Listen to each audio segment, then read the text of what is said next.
Line squash அசல் பழங்களிலிருந்து தயாரிக்கப்பட்ட real squash கூலா ஜோரா. GT Holidays. GT Holidays, South India's #1 travel brand. மிதுன ராசிக்காரர்களுக்கெல்லாம் மிதுன லக்னத்துக்காரங்களா கூட இருங்க. உங்களுக்கு ராஜயோகம் எப்பொழுது? உங்க லக்னத்துல இந்த சந்திரனே யாருன்னா மாரகாதிபதியாக அழைக்கப்படுகிறார். என்னைக்குமே 2 கூடியவன் மாரகாதிபதி. உங்களுக்கு பிரதான மாரகாதிபதி யாரு தெரியுமா? யாரெல்லாம் குரு சம்பந்தப்பட்ட தொழில ஒர்க் பண்றீங்களோ விட்டுட்டு வந்துருங்க. அது உங்களுக்கு கண்டிப்பா ஒர்க் அவுட் ஆகாது. என்ன ஒர்க் அவுட் ஆகாது? 2 கூடிய சந்திரன் தனியாக வேலை செஞ்சால் சம்பாதிப்பீங்க. எப்படி? சந்திரனா யார்? உணவுப் பொருள். யாரெல்லாம் ரெஸ்டாரண்ட் கடை போடுறீங்க போய் பாருங்கள். மிதுன லக்னத்துக்காரலாம் பிரமாதமாக சமைப்பாங்க. நல்லா பாகம் சூப்பராக சமைப்பாங்க. அப்போது நீங்களே ஒரு ஹோட்டல் கடை வச்சு பண்ணிங்கன்னா நல்லா இருப்பீங்க. இன்னொரு ஹோட்டல் ஃப்ரான்ச்சைசி எடுத்தீங்கன்னா தோது போயிருங்க. உங்களுக்கு நீங்கள் இருக்கிற செழுமைக்கு உங்களுக்கு சாதாரண 5 லட்ச ரூபா கார் போதும். ஆனால் நீங்கள் என்ன பண்ணுவீங்க? 25 லட்ச ரூபா கார் இன்னும் வாங்கிட்டு வருவீங்க. எதுக்கு இப்படி வாங்குறீங்கன்னா ஒரு பெருமைக்கு. அப்போ நீங்கள் 5 கூடையவன் சுக்கிரனுக்கு செலவு பண்ணால் அந்த ER சொல்லுவோம், எம்ப்ளாயி ரிலேஷன்ஸ். யார் யார் எந்தெந்த டைமுக்கு வரான், எந்தெந்த டைமுக்கு வீட்டுக்கு போகிறான், யார் யார் வந்து இந்த கம்பெனியில், இதெல்லாம் நல்லா பண்ணுவீங்க. காரணம் என்ன அப்படின்னா ஒரு நிர்வாகத்தை உங்களோட சூப்பராக பண்ண முடியாது. அப்போ சுக்கிரனும் சந்திரனும் ஃப்ரெண்ட்ஸ் தானே. சுக்கிர திசையில் சந்திர புக்தி வரும் பொழுது 2 பேரும் பெண் கிரகம். அப்போ என்ன செய்யணும்? ஒன்று அம்மாவை பிடிச்சிக்கணும் அல்லது ஒய்ஃபை பிடிச்சிக்கணும். உங்கள் 2 பேரும் உங்கள் கூடவே வச்சுக்கணும். பக்கத்து வீட்டு ராமசாமி நல்லா ஒர்க் பண்ணுறாரு, ஒரு பார்ட்னராக சேர்த்துக்கலாம். சத்தியமாக நடக்காது. ராஜயோகத்தெல்லாம் மறந்துருக்கேன். ஏன்னா காசு போட்டிங்கன்னா தூக்கிட்டு ஓடி போயிடுவார். பார்ட்னர்ஷிப் கூட நீங்கள் போகக்கூடாது. அப்போது 8, 9 கூடிய சனி தசை வந்தால் எப்படி இருக்கும்? பஞ்சாயத்துகள் வெற்றி பெறும் அமைப்பு உண்டு. ஒரு கட்டடம் இருக்கு சார், முன்னாடி லேண்டு எனக்கா உனக்கா இந்த சண்டை போயிட்டு இருக்கு, நீங்கள் தான் ஜெயிப்பீங்க. காரணம் என்ன அப்படின்னா உங்களுக்கு 6 கூடியவன் 8ஆம் இடத்துல உச்சம் பெற்று அந்த சொத்தை வாங்கி தந்துடுறான். ஆனால் உலகெங்கிலும் இருக்கும் IBC பக்தி நேயர்கள் அனைவருக்கும் வணக்கம். நான் உங்கள் ராம்ஜி. மிதுன ராசிக்காரர்களுக்கெல்லாம் மிதுன லக்னத்துக்காரங்களா கூட இருங்க. உங்களுக்கு ராஜயோகம் எப்பொழுது? சார் வாங்க சார் உங்களுக்காக தான் வெயிட்டிங்க. எத்தனை நாள் சார் நாங்கள் கஷ்டப்பட முடியும்? இப்படியே வர்றவங்க போகிறவங்கலாம் எங்களை டென்ஷன் பண்ணிகிட்டே இருக்காங்க சார். எந்த கிரகம் நானும் பிறந்தது ஜாதகம் பார்க்குறேன் சார். இந்த திசை வருதுங்கிறாங்க, இப்படி ஆகுங்கிறாங்க. எனக்கு இது வரைக்கும் ராஜயோகத்தை நான் மீட் பண்ணதே இல்லை சார். கவலையப்படாதீங்க, நான் சொல்கிற டிப்ஸை மட்டும் கேளுங்க. ராஜயோகத்தை மீட் பண்ண போகிறீங்க. ராஜயோகத்தை தரப்போகிறவர் யார்? அந்த பீரியட் எனக்கு எப்போ வருது? இப்போயாவது வருமா, இல்லை ஒரு 6 மாதம் கழித்து வருமா போன்ற விஷயங்கள். இந்த ராஜயோகத்து வர்றப்போ நான் என்ன தயாராக இருக்கணும்? நான் அப்போ அதுக்கு என்ன தொழில், இப்போ நான் இருக்கிற தொழிலே செய்யலாமா, இல்லை வேறு வேலைக்கு போகலாமா, என்ன பண்ணுனா எனக்கு ராஜயோகம் கிடைக்கும்? அவ்வளோதான் இது கேள்வியினுடைய பதில். சிம்பிள். அதுக்கு நான் என்ன செய்யணும்? அந்த கிரகங்கள் வர்றதுக்கு ஜாதகம் எவ்வளோ நாள் வெயிட் பண்ணணும், அதை பற்றி பார்க்குறோம். அவ்வகையில் மிதுன ராசிக்காரர்களுக்கு பிரதானமான ராஜயோகத்தை தர்றவர் யார்? சார் உங்களுக்கு இருக்கிற மிகப்பெரிய ப்ராப்ளமே இந்த 2 கூடிய தனாதிபதி சந்திரன் தான். ஜாதகத்தில் நீங்கள் ஒரு பார்த்தீங்கன்னா 2.25 நாளைக்கு ஒரு தடவை ராசி மாறிடுதா? சந்தோஷம். ஆனால் குரு பயிற்சி முடியறதுக்கு எத்தனை நாள் ஆகுது? 1 வருஷம் ஆகுது. சனி பயிற்சி முடியறதுக்கு 2.5 வருஷம் ஆகுது. இந்த சந்திரன் மட்டும் 2.25 நாளைக்கு ஒரு தடவை ட்ராவலிங்லேயே இருக்கான் பார்த்தீங்களா? ஏன் சொல்லுங்கள்? அது வேகமான கிரகம். இந்த 9 கிரகங்களில் ரொம்ப வேகமான ஆள் யார்? சந்திரன். கடகலக்னத்துக்காரங்களுக்கு இருக்கிற பெரிய ப்ராப்ளமும் அதுதான். ஒரு இடமா இருப்பா அப்படிங்கிற மாதிரி ஒரு இடமாவே இருக்க முடியாது. இந்த சந்திரன் என்ன பண்ணார்? 2.25 நாளைக்கு ஒரு தடவை 3ல் போய் மறைஞ்சிடுறது, அப்புறம் 4க்கு போகிறது, 5க்கு போகிறது, இப்படியே 9 இடத்துக்கும் போயிட்டு வந்தால் ஒரு மாதம் முடிஞ்சிருது. உங்கள் லக்னத்தில் இந்த சந்திரனே யாருன்னா மாரகாதிபதியாக அழைக்கப்படுகிறார். என்றைக்குமே 2 கூடியவன் மாரகாதிபதி. உங்களுக்கு பிரதான மாரகாதிபதி யார் தெரியுமா? பிரதான மாரகாதிபதினா கெடுதலை மட்டுமே செய்பவன். ஃபஸ்ட்டு இவன்ட்டு வந்து போகலாம். ஏன்னா யார் ப்ராப்ளம் தெரிஞ்சால் தான் யார் நல்லவன்னு தெரியும். 7 கூடிய குரு, இந்த குரு தான் பிரதான மாரகாதிபதி. 7, 10 கூடியவராக இருக்கிறார்.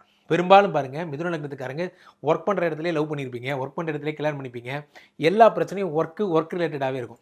காரணம் என்ன அப்படின்னா 7, 10 கூடிய குரு பகவான் இவர் ராஜயோகத்தை தரவே போகிறதில்ல. ஸோ யாரெல்லாம் குரு சம்மந்தப்பட்ட தொழிலில் ஒர்க் பண்ணுறீங்களோ விட்டுட்டு வந்துருங்க. அது உங்களுக்கு கண்டிப்பாக ஒர்க் அவுட் ஆகாது. என்ன ஒர்க் அவுட் ஆகாது? தங்கம் சார்ந்த பணிகள். குருன்னா யார்? ஃபினான்ஸ் சம்மந்த வட்டிக்கு. சார் நான் இதுதான் சார் பண்ணுறேன், ரொட்டேஷன் விட்றேன் sir, money rotation sir, loan டிபார்ட்மெண்ட்டில் இருக்கேன் சார், அதை விட்டுட்டு வாங்க, நல்லா இருப்பீங்க. நன்றாக புரிந்து கொள்ளுங்கள். 7 உங்களுக்கு வேலைக்கு ஆகாது. குரு சார்ந்த பணிகள் உங்களுக்கு ஒர்க் அவுட் ஆகாது. இது தைரியமாக என்னால் உங்கள்கிட்ட சொல்ல முடியும். அதே மாதிரி ஸ்கூல்ஸில் ஒரு பெரிய பதவியில் இருக்கேன். இத்தனைக்கும் உங்களுடைய ராசியாதிபதி புதன். ஆனால் அந்த புதன் எப்படி? நீங்கள் சொந்த ஸ்கூல் வச்சுருக்கீங்க, நீங்கள் சொந்தமாக டியூஷன் சென்டர் வச்சுருக்கீங்க, நீங்கள் சொந்தமாக எல்லா ஆக்டிவிட்டியும் பண்ணுறீங்கன்னா நீங்கள் நல்லா வருவீங்க. ஒரு கார்ப்பரேட் ஸ்கூலில் நீங்கள் ஒரு ஹெட்டாக இருக்கீங்க, நீங்கள் வந்து இப்போ வந்து கார்ப்பரேட் ஸ்கூலில் விபியாக இருக்கீங்க, டேரக்டர் ஆகணும்னு முயற்சி பண்ணுறீங்க, நடக்காது, விட்டுட்டு வேறு வேலையை பார்க்கலாம். காரணம் என்ன அப்படின்னா 7-10 கூடியவனாக குரு பாதகாதிபதியாக செயல்படுவார். அந்த நேரத்தில் அவர் ஈகோவை காட்டுவார். ஸோ அப்போது குருனா நீங்களாக குருவாக மாறினா அது கதை வேறு, குரு சம்மந்தப்பட்ட ஒரு ஸ்கூலில் ஒர்க் பண்ணுறங்கிற கதை வேறு. கல்லூரி பேராசிரியராக இருக்கேன் சார், எல்லாரும் பாருங்கள் மிதுன லக்னத்துக்காரங்களாக தான் இருப்பாங்க. கல்லூரி பேராசிரியராக இருக்கேன் சார், நான் எதிர்பார்க்கணும் ஹெச்ஓடி ஆகிட்டேன், நான் எப்போ வந்து அடுத்து மேலே போக போகிறேன், பிரின்சிபால் எப்போ ஆகுவேன், உங்களுக்கு கிடைக்கிறது கஷ்டம். அந்த பதவியை அவர் தர்றது கஷ்டப்பட்டு தருவார். இதில் இந்த குருவோடு சேர்ந்த சந்திரன், குருச்சந்திர யோகம் தான், சூப்பர் தான், யாரும் இல்லைன்னா. ஆனால் இந்த குருச்சந்திர யோகம் உங்களுக்கு வேலை செய்யாது. ஸோ அப்போது என்ன செய்யணும், இந்த சந்திரனுக்குரிய பிரதான தொழில்களை மட்டும் எடுத்து செஞ்சிங்கன்னா, இப்போ நான் சொன்ன பாருங்கள், டியூஷன் சென்டர் வைங்க, நீங்களாக சொல்லிக் கொடுங்க, நீங்களாக வந்து ஒரு ஃபினான்ஸ் ஆரம்பித்து நீங்களாக பண்ணுங்கள், இதெல்லாம் வரும். இன்னொரு ஃபேர்மில் சேர்ந்து ஒர்க் பண்ணால் வராது. இதுதான் அதோட சூட்சுமம், புரிஞ்சுக்கோங்க. 2 கூடிய சந்திரன் தனியாக வேலை செஞ்சால் சம்பாதிப்பீங்க. எப்படி சந்திரனா யார், உணவுப் பொருள். யாரெல்லாம் ரெஸ்டாரண்ட் கடை போடுறீங்க போய் பாருங்கள், மிதுன லக்னத்துக்காரலாம் பிரமாதமாக சமைப்பாங்க, நல்லா பாகம், சூப்பராக சமைப்பாங்க. அப்போது நீங்களே ஒரு ஹோட்டல் கடை வச்சு பண்ணிங்கன்னா நல்லா இருப்பீங்க. இன்னொரு ஹோட்டல் ஃப்ரான்ச்சைசி எடுத்திங்கன்னா தோது போயிருவீங்க. அப்போ ராஜயோகம் எங்கே வருது பார்த்தீங்களா? கார்ப்பரேட் ஃபேர்ம் கூட அட்டாச் ஆகாதீங்கன்னு ஈஸியாக சொல்கிறேன், அவ்வளோதான், சிம்பிள். அப்போ 2 கூடிய ராஜயோகம் எப்போ வேலை செய்யும்? சந்திரனா வேலை செய்ய விட்டால் வேலை செய்யும், ரைட். அடுத்து 3 கூடிய சூரியன். இந்த சூரியன் எங்கெல்லாம் இருக்கலாம்? அரசு. இப்போ பாருங்கள், மீனராசிக்காரங்களுடைய பிரதான பிரச்சனை மாதிரி தான் இந்த மிதுன ராசிக்காரங்களோட பிரதான பிரச்சனையுமே. இந்த உப்பய ராசிகள் இந்த 4 பேருக்கும் கடன் நிறையா வாங்குவாங்க. இந்த 7 கூடியவன் கிடையவே கூடாது. இப்போ யார் என்ன லோன் கொடுத்தாலும் வாங்கிக்கிறது. மிதுன ராசிக்காரங்களை பாருங்கள், ரொம்ப சூப்பராக அட்வைஸ் பண்ணுவாங்க. சார், ஒருத்தர் நடந்து வர்ற வழி வச்சு சொல்லுவாங்க, ஆளை பார்த்து அது ஒர்க் அவுட் ஆகிற மாதிரி தெரியுது, காசு உள்ள பார்ட்டி தான், கரெக்டாக சொல்லுவாங்க. அவர்கிட்ட வந்து இன்வெஸ்ட் பண்ணுறாங்கன்னு ஒருத்தர் வந்துட்டார், இந்த மீட்டிங் ஒர்க் அவுட் ஆகுமா ஆகாதா இவங்களை கேளுங்க சொல்லுவாங்க. அவர் பேசுகிறதுலே தெரில, அதெல்லாம் ஒன்றும் இல்லை, அதெல்லாம் நடக்காது, வேஸ்ட் மீட்டிங், டக்குன்னு அப்படி தூக்கி போட்டுருவாங்க. அது உண்மையிலே கரெக்டாக இருக்கும். ஃபினான்ஸ் அனாலிசிஸ் இவங்கள மாதிரி யாரும் பண்ண முடியாது. அதுவே தான் வெற்றி, அதுவே தான் தோல்வி. அப்போது மிதுன ராசிக்காரர்கள் கடன் வாங்கிறத நிறுத்தணும். ஏன்னா கடன் வாங்குகிற குணத்தை கொடுக்கறது யார்? புதன். நன்றாக புரிந்து கொள்ள வேண்டிய நண்பர்களே, காலபுருஷ தத்துவத்தின் 3-6 கூடியவர் புதன். இந்த 3-6 கூடிய புதன் கடன் வாங்குகின்ற குணத்தை கொடுத்து கொண்டே இருப்பதால் தான் மேஷராசிக்காரங்களும் நிறைய தேவையில்லாத காரு அது இதெல்லாம் வாங்குவாங்க. அந்த குணம் உங்களுக்கும் வரும். மிதுன ராசிக்காரங்க பாருங்கள், 5 கூடியவன் சுக்கிரன்கிறதுனால உங்களுக்கு நீங்கள் இருக்கிற செழுமைக்கு உங்களுக்கு சாதாரண 5 லட்ச ரூபா கார் போதும். ஆனால் நீங்கள் என்ன பண்ணுவீங்க? 25 லட்ச ரூபா கார் இன்னும் வாங்கிட்டு வருவீங்க. எதுக்கு இப்படி வாங்குறீங்கன்னா ஒரு பெருமைக்கு. அப்போ நீங்கள் 5 கூடையவன் சுக்கிரனுக்கு செலவு பண்ணால், அது கடன் வாங்கி செலவு பண்ணால் உங்களுக்கு ராஜயோகம் வரவே வராது. எவ்வளோ இஎம்ஐயை நீங்கள் கட் பண்ணுறீங்களோ அவ்வளோ கூட நீங்கள் நல்லா இருப்பீங்க. மிதுன ராசிக்காரர்கள், சார் காசே வேண்டாம், சும்மானா வீட்டில் கூட இருங்க, நீங்கள் சும்மாவே இருங்க, ஒரு இன்வெஸ்ட்மெண்ட்டு கையில் காசு இல்லை, நான் அன்றாட பொழப்பு தான், நல்லா இருப்பீங்க, ராஜயோகம் பக்கத்தில் வந்துடும். ஆனால் இந்த கடன் 1 லட்ச ரூபாய் வருமானம் வருது சார், அதில் 80,000 ரூபா கடன் நினைக்கிறேன், அப்படியே தான் அடிச்சிட்டே இருப்பீங்க. மிதுன லக்னத்துக்காரங்க இஎம்ஐயை விட்டு வந்தால் மட்டும்தான் சரி. அது இந்த காலத்தில் பாசிபிள் கிடையாது. ராம்ஜி, நீங்கள் பேசிகிட்டு இருக்கீங்களே, உங்களுக்கு கடன் இல்லையான்னு கேட்காதீங்க. எல்லாருக்கும் கடன் இருக்குது. கடன் இல்லாமல் இந்த காலத்தில் வாழ முடியாது. ஹவுசிங் லோன் போட்டால் தான் வாழ முடியும். ஆனால் நான் கேட்பது எப்படின்னா, சின்ன இந்த ஃபோனுக்கு கடன் வாங்குறது, இந்த கிரெடிட் கார்டுக்கு கடன் வாங்குறது, குட்டி இஎம்ஐலாம் வச்சுக்கிறீங்க பார்த்தீங்களா, இது எல்லாம் உங்களுக்கு என்ன சொல்கிறது? தாரித்ரியம். அது அழகாக சமஸ்கிருதத்தில் சொல்லிட்டேன், தமிழில் புரிஞ்சுக்கோங்க. தாரித்ரியம்னா என்ன? பணம் ஒட்டாத தன்மையை தரும். ஏன்னா 2 கூடிய சந்திரன் ஒரு ஃப்ளோட்டிங் மேனாக இருக்கான், உங்களுக்கு அவன் சுற்றிகிட்டே இருக்கான். அப்போ நீங்கள் பணது. அப்போ ரைட். 2வது விஷயம், உங்களுக்கு இதெல்லாம் தான் ராஜயோகம். அப்போ ராஜயோகம் வரதுக்கு என்ன செய்யணும்? கடன் வாங்கக்கூடாது. சரி சார், இவ்வளோ சொல்லிட்டீங்க, எங்களுக்கு யார் தான் சார் பணம் தருவா? உங்களுக்கு பணம் தர்றதுக்கு பொன்னான அதிபதி யார்? சுக்கிரன், 5 கூடிய யோகாதிபதி. இந்த சுக்கிரன் என்ன செய்கிறார் பாருங்கள், மீனத்தில் போய் உச்சமடைகிறார். 5 கூடியவன் 10ல் உச்சமடைகிறான். அப்போது டிஃபால்ட்டாகவே காலபுருஷ தத்துவத்தின்படி உங்களுக்கு என்ன தெரியுது? சுக்கிரன் சம்பந்தப்பட்ட தொழில்கள் செஞ்சால் வெற்றி அடைவீங்க. பெரும்பாலும் மிதுன லக்னத்துக்காரங்க பாருங்கள், பெரும்பாலும் சுக்கிரன் சம்பந்தப்பட்ட தொழில்கள், கார் இல்லாத ஆளே இருக்க மாட்டீங்க. மிதுன லக்னத்துக்காரங்க பெரும்பாலும் வந்து ஆடை ஆபரணங்கள், அணிகலன்கள், வடிவமைப்பு, ஐடி, லேப்டாப்பு, அதே மாதிரி எலக்ட்ரானிக்ஸு, மொபைல் ஃபோனு, இதிலெல்லாம் பெரிய எக்ஸ்பர்ட்டாக இருப்பீங்க. மற்றவர்கள் ரகசியத்தை தெரிஞ்சுக்கணும்னு ஆசைப்படுவீங்க. உங்கள் ரகசியத்தை யாரும் தெரிஞ்சுக்கூடாதுன்னு ஆசைப்படுவீங்க. இந்த 5 கூடிய உச்சம் பெறும்பொழுது சுக்கிரனுடைய குணங்கள் என்ன அப்படின்னா, அந்த ஜாப், இஆர்னு சொல்லுவாங்க, எம்ப்ளாயி ரிலேஷன்ஸ், யார் எந்தெந்த டைமுக்கு வரான், எந்தெந்த டைமுக்கு வீட்டுக்கு போகிறான், யார் வந்து இந்த கம்பெனியில், இதெல்லாம் நல்லா பண்ணுவீங்க. காரணம் என்ன அப்படின்னா, ஒரு நிர்வாகத்தை உங்களோட சூப்பராக பண்ண முடியாது. இந்த சுக்கிர திசை வரும்போது அப்படியே பிடிச்சிக்கோங்க. சுக்கிர திசை வரும்போது பிடிச்சிக்கோங்க. சுக்கிரனுக்கு சூப்பரான ஆள் யார்? பெஸ்ட்டு கட்டாரி யார் சொல்லுங்கள்? சந்திரன். காரணம் என்ன? சுக்கிரனோட வீடு ரிஷபத்தில் தானே அவர் உச்சம். அப்போ சுக்கிரனும் சந்திரனும் ஃப்ரெண்ட்ஸ் தானே. சுக்கிர திசையில் சந்திர புக்தி வரும் பொழுது 2 பேரும் பெண் கிரகம். அப்போ என்ன செய்யணும்?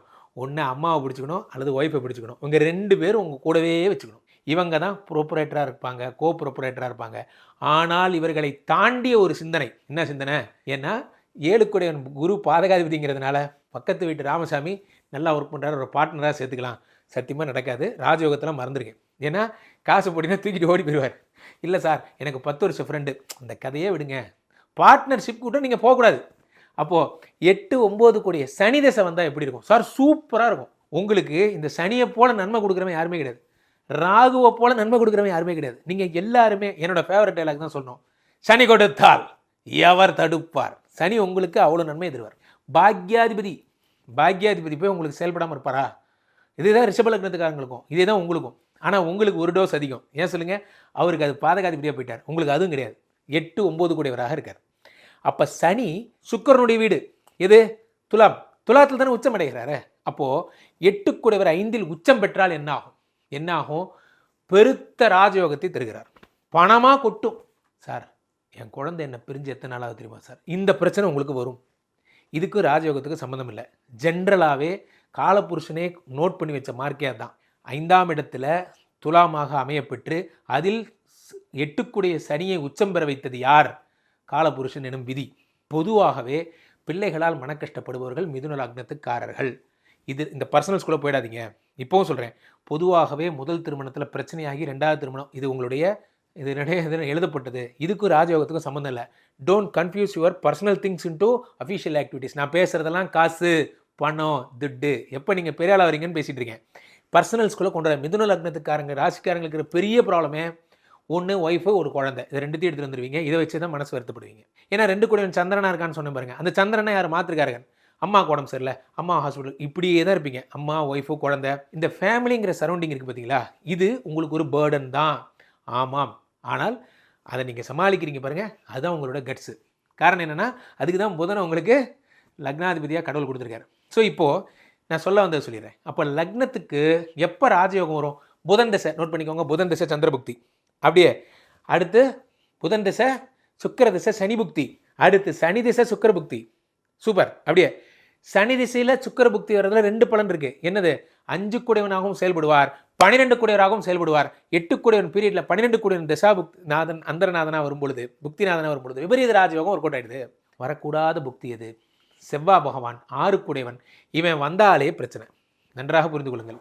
ஆனால் இந்த 6 கூடையவன் 8இல் மறைந்து உங்களுக்கு உச்சம் பெற்றான்னு வச்சுக்கோங்க. மிதுன லக்னத்துக்கு உங்களுக்கு அப்படி தானே அமைப்பு. 6 கூடையவன் 8இல் உச்சம் பெறுகிறான்னு வச்சுக்கோங்க. பெருஞ்சொத்து சேரும். எப்படி சொத்து சேரும்? சட்ட ரீதியான பஞ்சாயத்துகள் வெற்றி பெறுவீர்கள். பொதுவாகவே மிதுன லக்னத்துக்காரங்களுக்கு பஞ்சாயத்துகள் வெற்றி பெறும் அமைப்பு உண்டு. ஒரு கட்டடம் இருக்குது சார், முன்னாடி லேண்டு எனக்கா உனக்கா இந்த சண்டை போயிட்டு இருக்கு, நீங்கள் தான் ஜெயிப்பீங்க. காரணம் என்ன அப்படின்னா, உங்களுக்கு 6 கூடையவன் 8ஆம் இடத்துல உச்சம் பெற்று அந்த சொத்தை வாங்கி தந்துடுறான். ஆனால் போலீஸு, கேஸு போன்ற பிரச்சனைகள்லாம் உங்களுக்கு வரும். 6 கூடையவன் 8இல் உச்சம் பெறும் பொழுது வம்பு வழக்குகள் வரும்.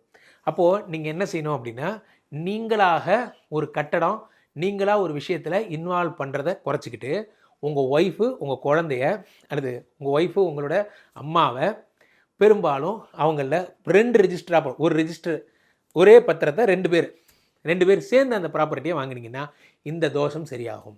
ஸோ 6 கூடையவன் 8இல் மறைகிறான். பெரும்பாலும் 6 கூடிய செவ்வாய் 8ஆம் இடத்தில் மறையும் பொழுது அரசு பணிகள் உங்களை தேடி வருகிறது.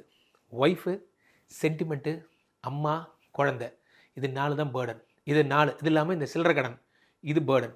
இதை மட்டும் தொடச்சிட்டு, நீங்கள் இதை மட்டும் விட்டுட்டு, இந்த டென்ஷனை மண்டைக்குள்ளே ஏற்றிக்காமல் ஒர்க்கை மட்டும் பார்த்து, என்ன ஒர்க்கு? சனி சம்மந்தப்பட்ட ஒர்க்கு. என்ன சனி சம்மந்தப்பட்ட ஒர்க்கு? இரும்பு சம்மந்தப்பட்ட work, patch work, job work, இதெல்லாம் பண்ணலாம். ட்ராவல்ஸ் ஒர்க்கு, ஆடம்பர காரு, ஆடம்பரம் புடவை, ஆடம்பர செல்ஃபோனு, இதெல்லாம் பண்ணலாம். லேண்டு விஷயம் பண்ண வேண்டாம். உணவுப் பொருள் ரொம்ப சூப்பராக பண்ணலாம். தண்ணீர் சம்மந்தப்பட்ட பிஸ்னஸ் சூப்பராக பண்ணலாம். அப்போது அரசு சம்மந்தப்பட்ட விஷயங்கள் வேண்டாம், பஞ்சாயத்து வேண்டாம், கேஸ் வேண்டாம். ஒய்ஃபு ப்ராப்ளம் தான், அதை மேனேஜ் பண்ணி தான் ஆகணும். அப்போ ராஜயோகம் வரும்பொழுது குருவே திசை ஆகிட்டாருன்னா என்ன சார் செய்யலாம்? ஒன்றும் பண்ண முடியாது. குரு திசையில் சந்திரபுக்தி வரும்பொழுதோ, குரு திசையில் உங்களுக்கு ஒரு சுக்கர புக்தி வரும்பொழுதோ, குரு திசையில் சனி புக்தி வரும்பொழுதோ பெரிய பெரிய காரியங்களை செஞ்சு முடிச்சிருங்க. அதான் that was only golden period. குரு திசையில் குரு புக்தி வரும்போது எவ்வளோ கூப்பிட்டாலும் போயிடாதீங்க, கண்டிப்பாக மாட்டிக்குவீங்க. இது போன்ற நிறைய சொல்லலாம். ஒரு நாள் போதாது. இப்பொழுதும் சொல்கிறேன், ஜோதிடம் என்பது பெரிய கடல். அதை ஒரு சின்ன ஒரு டப்பாக்குள்ளே இவ்வளோ தான் அடைக்க முடியும்.